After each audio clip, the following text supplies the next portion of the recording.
আজকে 5ই সেপ্টেম্বর শিক্ষক দিবস। তো আমার এবং এডুহাবের তরফ থেকে তোমাদের সবাইকে শিক্ষক দিবসের অনেক শুভেচ্ছা ও ভালোবাসা। আমি ছোট থেকে রামকৃষ্ণ মিশনে পড়াশোনা করেছি। তো আজকে রামকৃষ্ণ দেবের একটা কথা দিয়ে টিচার্স ডের একটা যথার্থ জিনিস তোমাদেরকে বোঝাবো। কথামৃতে ঠাকুর বলছেন 3 রকমের গুরু হয়। কি? তো এটা তিনি একটা গল্পের মাধ্যমে বলেছেন যে ডাক্তার 3 রকমের হয়। তো ডাক্তারটাকে তোমরা গুরু দিয়ে রিপ্লেস করতে পারো। যে বৈদ্য, আগেকার দিনে সংস্কৃতে ডাক্তারকে বৈদ্য বলতো।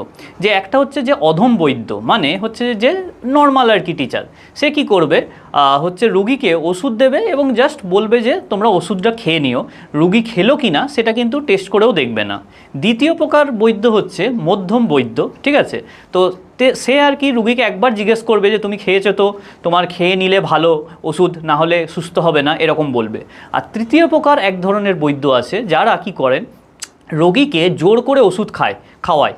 মানে রোগী যদি নাও খেতে চায়, কারণ ওষুধ তিতো হয়, অনেকে খেতে চায় না, তো তারা কি হয় জোর করে রোগীকে ওষুধটা খাওয়ায় এবং ফোর্স করে যাতে সে ওষুধটা খায়, যার ফলে কিন্তু রোগী সুস্থ হয়। এই প্রকার বৈদ্য হচ্ছে উত্তম বৈদ্য। অর্থাৎ যে টিচার তোমাদেরকে একটু বকাঝকা করে পড়াশোনা করার জন্য, তিনি কিন্তু তোমাদের ভালো চান বলে কিন্তু ফোর্স করেন যাতে পড়াশোনাটা করো, যাতে তোমরা জীবনে সাইন করতে পারো।